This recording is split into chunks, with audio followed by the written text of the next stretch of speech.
Greetings, friends, family, and survivors. Well, it's a beautiful day. Been a lot of struggle here physically. Installed the well pump and no water.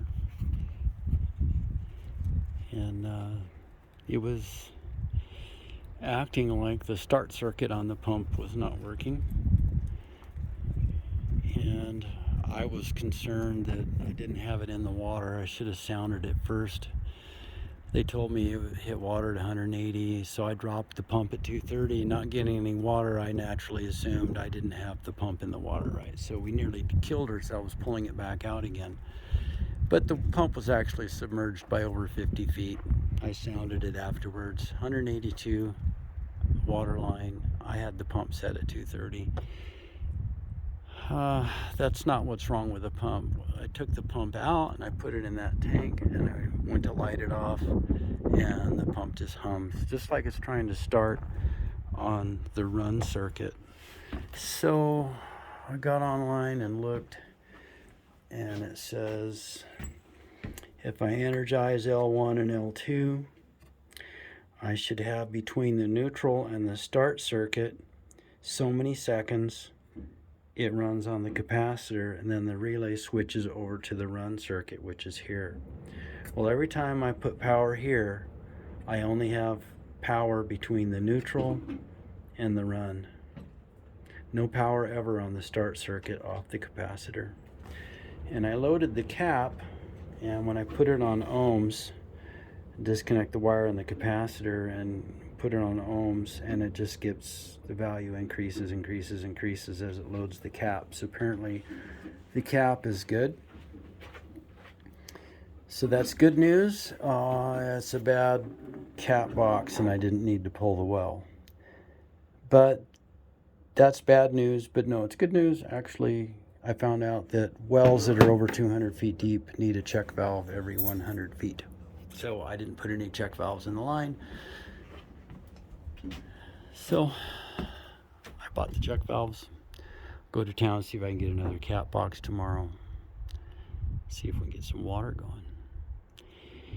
And so when things don't go your way and you're under some kind of hardship, and this is difficult living for us at our age. We're glad to be here. Can't wait to get started in the ministry part. And hauling water's no fun. But instead of, what am I saying? When bad things happen, we can flip out and we can go, why? Shake our fists. Why? Why me? Why now? Why this? And you don't hear anything from God, do you? It's because it's the wrong question. Why isn't the right question? The right question would be, what do you want me to do? We yell why because we're emotional, right? And the truth is, we're not always in control of how we feel. We feel what we feel. But we are in control of what we say and what we do. In fact, we can always say and do the right thing. So instead of yelling, why am I going through this?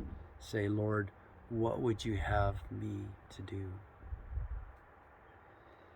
And on the other side of all this, we're going to find out that it didn't have anything to do with water at all. It looks like where I'm standing right now, is praying, saying, God, give me wisdom and understanding. I don't know what to do. Do I abandon this custom 12-stage pump that we have that runs on a small inverter and just go with a 1 horsepower 240 volt, which is going to require a bigger battery bank and another 4,000 watt inverter, maybe a Magnum PAE. So long and short of it, spend another $3,200 and just eat the $1,500 I have in this well so far for equipment. So I pray, Lord, what would you have me do? And the thing is, I couldn't hear what to do until I quit asking why. And you're the same way. So stop asking why and say, Lord, what would you have me do? And then the answers come. So I did a little Google search and it said, Load the capacitor, see if the cap's good, and then energize L1 and 2, and you should have a timed event where there's power between the neutral and the start circuit. And then after so many seconds, the relay switches over and it goes to run. Well, right now all I have is power between the neutral and the run, and that's exactly how the pump is running. It's running like it's trying to start in its run circuit, not its start circuit. That's why it's sitting there pulling 25 amps and not turning. Yeah, it's called locked rotor amperage. Okay, but you can't hear any of those answers until you stop yelling why and say, Lord, what would you have me do? He's so good. Anyway, hope you're all having a very, very blessed night. We are.